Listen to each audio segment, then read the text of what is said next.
Well, when Soviet Union fell apart, I was only 4 years old, and I didn't know much about politics, as you can expect at that age. Uh, right now, the economy is going not through the easiest time because of the whole conflict in Ukraine. But I guess it's getting slowly much better after Soviet Union. But many people from the previous generation, they're actually dreaming about returning back to the Soviet Union. For example, my grandma and granddad, they live in Kiev, the capital of Ukraine. And every time I talk to them, they're actually dreaming and talking about Soviet Union, because for them it was much more stability at that time than right now. Of course, some people live much better right now than during Soviet Union time, but on average, people's quality life dropped down significantly after Soviet Union fell apart. Speaking about religious freedom, I can say that our society became less secular than it used to be 30 years ago. It's much more freedom right now for Christians and for churches generally. But it's still very hard to run an evangelical church.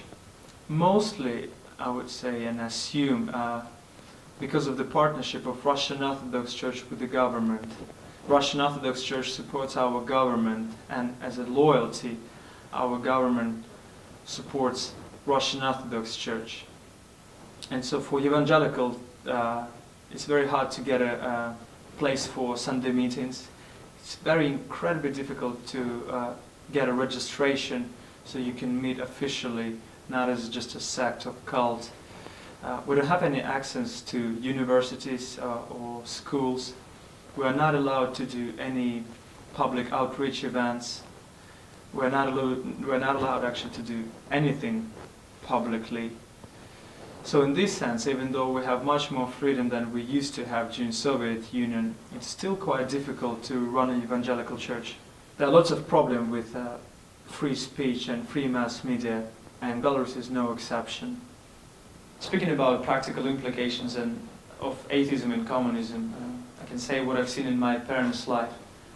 I guess as soon as they understood the practical implication of atheism, that there is no objective meaning and value of human life, they become very depressed with life. They realize that their life has no meaning. And they decided to escape from this reality by drinking and consuming alcohol pretty much every single day in their life. I grew up seeing my mom and dad being drunk from the age of 7 or 8. I would say this is a practical implication of atheism and communism. And in this sense, I would say that atheism destroyed Belarusian society. My parents, unfortunately, are not exception. I would say they're more a rule rather than an exception. In the neighborhood where I grew up, I've seen most of the people become alcohol addicted by the age of 30. So in this sense, I would say that practical implications of communism and atheism were quite evil